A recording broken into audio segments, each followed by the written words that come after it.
Metro rail এগুলা নিয়ে একটা ভিডিও বানাইতে হইব। এ কথা বলে আমার বলতে যে তোলাই ভাইয়া কিছু টাকা পাঠাইতেছি, তো হে তো যেটা বলে আমরা তো ভয় পাই। আমি কিন্তু হেরে বাঘের মতো ডরাই।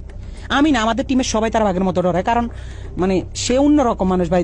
সে ক্যামেরার ভিতরে একরকম, কিন্তু ক্যামেরার বাইরে খুব ডেঞ্জারাস একটা লোক। তারা কিন্তু সবাই ভয় পায়। ইউটিউব ইন্ডাস্ট্রিতে একটা টাইমে তার সবাই বাঘের মতো ভয় পাইতো। সবাই তার অফিসে ডাকাইতেছে, যারা আমরা টিমের যারা মানে ছাত্র আন্দোলনের সময় তার বিপক্ষে চলে গেছিলাম। তার বেল্টের বাড়ি আমার তো বেশি কেউ খায়নি।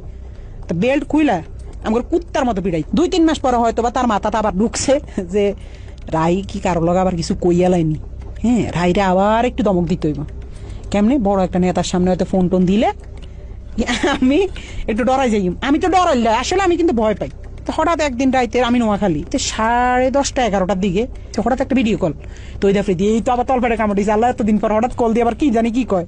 হঠাৎ ফোন দিয়ে কয়, শুন তোর লগে একজনের সাথে একটু কথা বলাই দিবে, বুঝছস রাহি? আমি কই জি ভাইয়া, কোনো সমস্যা নেই বলেন। পরের দিন দেখলাম হঠাৎ করে বিপিনুর ভাইয়ের সাথে আমার কথা বলাই দিছে ভিডিও কলে।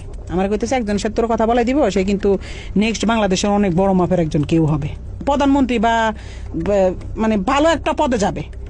তো পরে দি আফ্রিদি ভাইকে বুঝছি তো তোর ভাইয়ের অবস্থানটা? আমি কি জি ভাইয়া বুঝছি।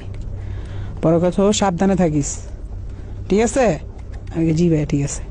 শুধু বুঝাইছে যে তার লগে বিশাল বড় বড় হাত আছে, এই জন্য সে দেশে খুব রিল্যাক্স আছে, মানে বুঝাইছে এটা। 5 আগস্টের পরে 2-3 মাস সে আসে নাই। তখন আলহামদুলিল্লাহ বলছিলাম যে আল্লাহ সে না আসুক, সে তার মতো থাকুক, আমরা আমাদের মতো থাকি। আমরাও তার কাছে যাইতাম চাই না, সেও আমার কাছে না আসুক। যে মানুষ 5 আগস্টের পরে আইসা দেশে স্টে করছে, সুন্দরভাবে থাকছে, আল্লাহ তো আপনার সুযোগ দিছে, কিন্তু না আপনার ভিতরে তো ওই মনুষ্যত্ব না। আপনি শুধু রিভেঞ্জ, কারে কারে ধরবেন, কারে কারে মারবেন, কারে কারে কি করবেন। আপনার মনের মধ্যে শুধু এইসব হারামি। আল্লাহ কি আমরা ছাড় দিব? এসব কারণে তো আল্লাহ মানে ছাড়